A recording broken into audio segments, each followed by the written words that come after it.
I am Swarnabha and I am from Kolkata. I am here to share some knowledges of music with you, and this is the tutorial one for that.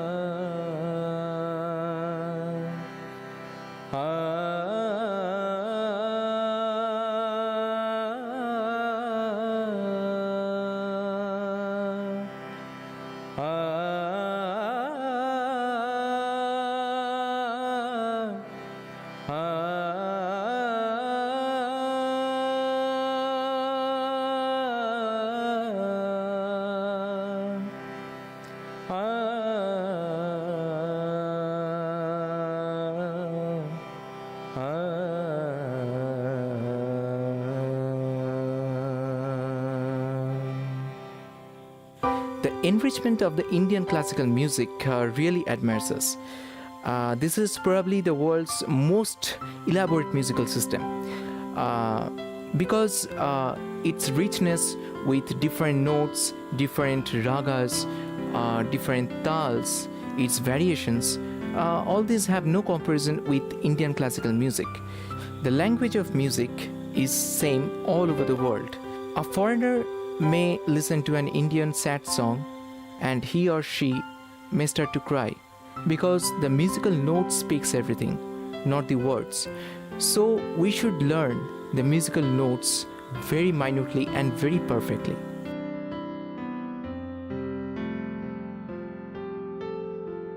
There are basically 12 notes, 5 minor notes and 7 major notes.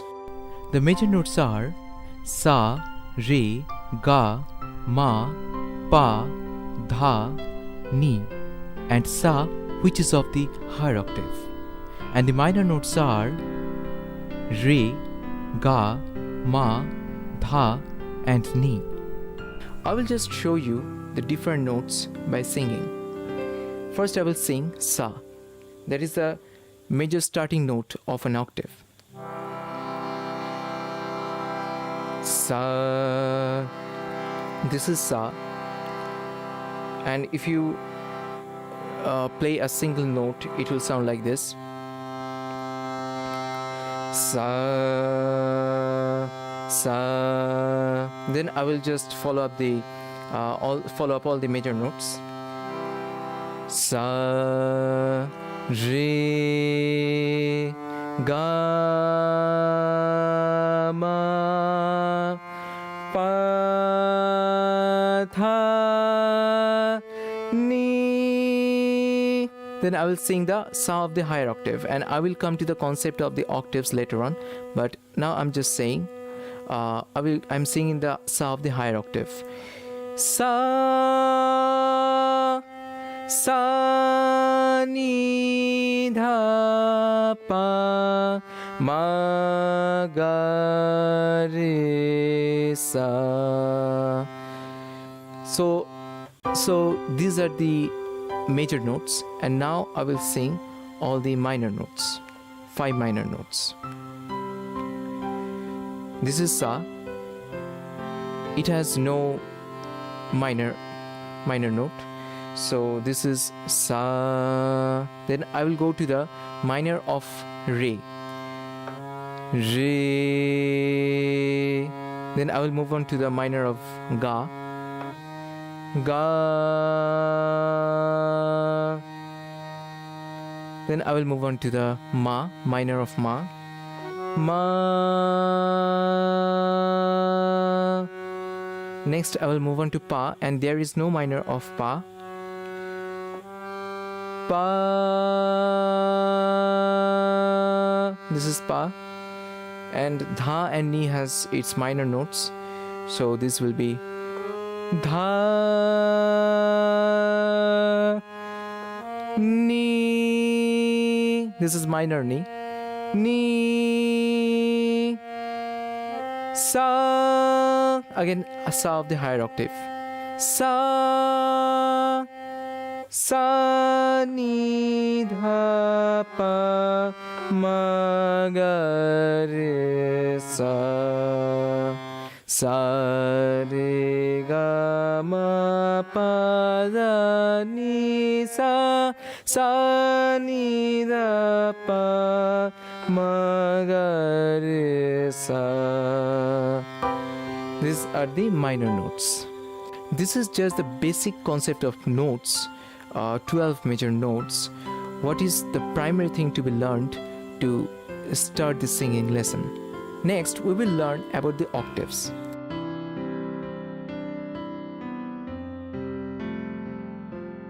Octaves are the intervals between one pitch and the another pitch with half or double its frequency.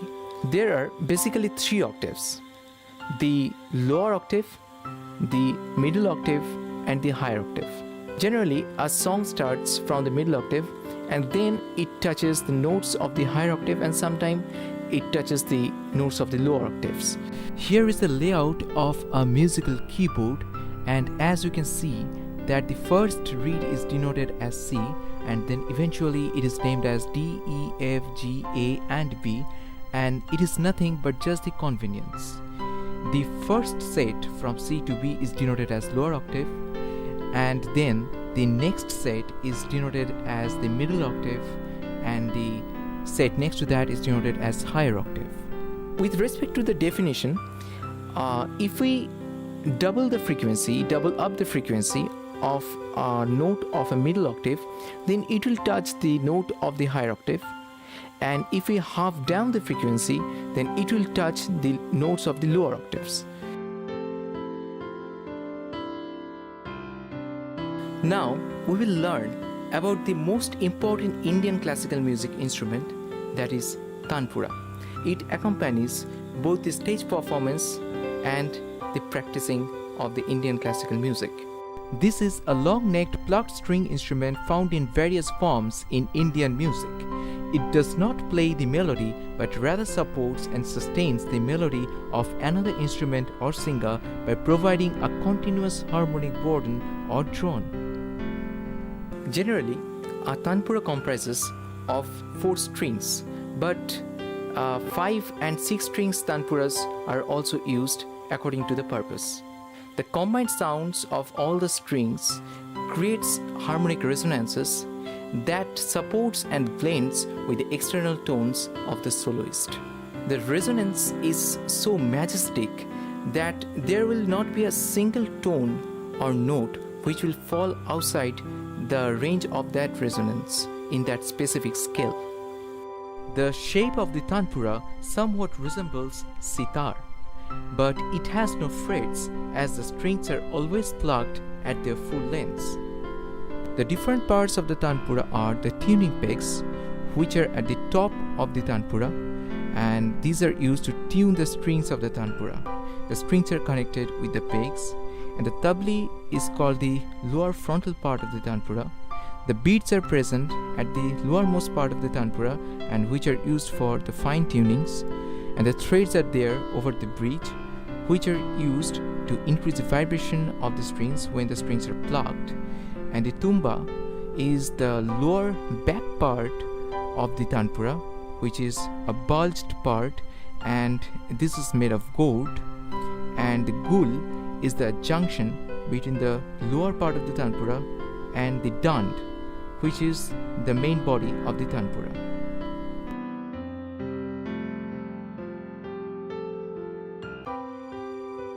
The 4 strings tanpuras are used maximally, and from the left of my side, we used to count the strings, and from left, the very first string is tuned to pa of a scale.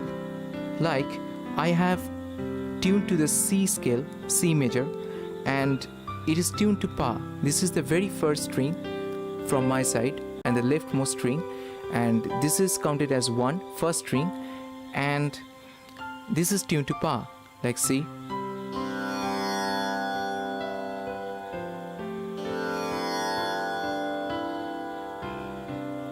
This is tuned to pa. Then the next 2 strings, that is second and third, the two strings are tuned to Sa of the higher octave. So like see, exactly these are tuned to the Sa of the higher octave. And the fourth string, that is the last string, is tuned to Sa of the middle octave.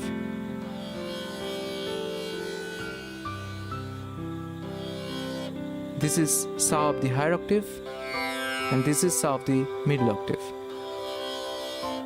Sa, Sa. So let's check once the notes of the strings. This is Pa, Pa, Pa, and this is Sa, Sa. This is also Sa, Sa, and this is Sa of the middle octave. Sa, Sa.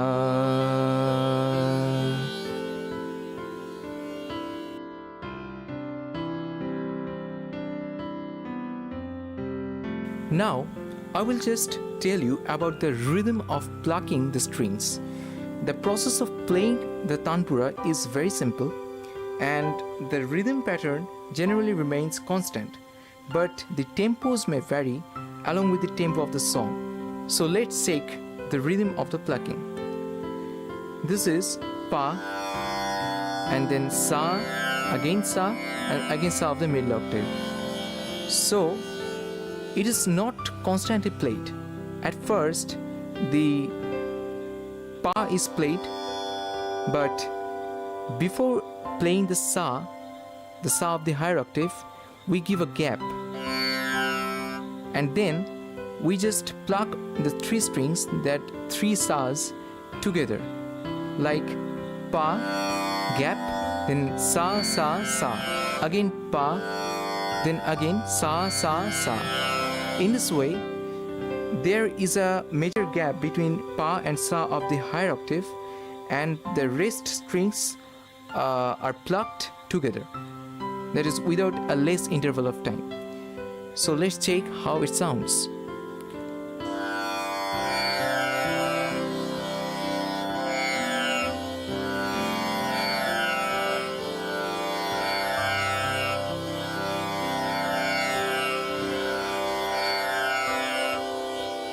In this way, we used to pluck the strings.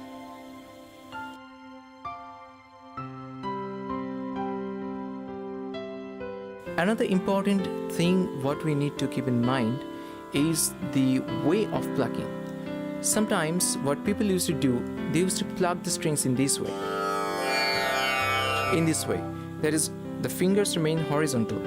But this is not the ideal way of plucking the strings. We should keep the finger in a 45-degree angle with the horizontal, and we should pluck the strings then with the corner of the finger, that is by this portion only, not by the middle portion.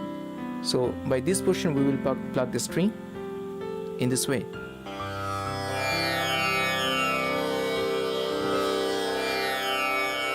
The sound gets much more clear if we pluck the strings in this way.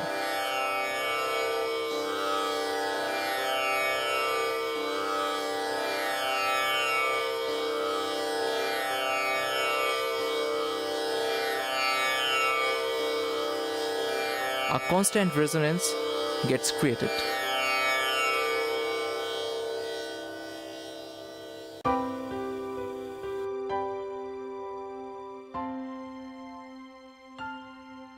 So, as a conclusion, we can say that in Indian classical music, Tanpura is like the earth under our feet. She carries us, but we don't used to notice that most of the time.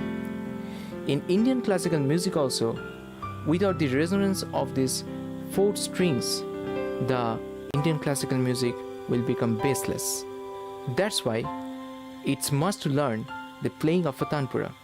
Otherwise, the learning process of the Indian classical music cannot be initiated. But if you don't have Tanpura, that is a manual Tanpura, in your home, then don't worry. In the present time, there are so many good Tanpura apps like Tanpura Droid, and you can find it in the Google Play Store, and that will also support your learning process of Indian classical music. So, in the next video, we will learn the different processes and techniques of training and practicing a voice, and I hope that this will help you to enrich your voice. So thanks for today. See you in the next video.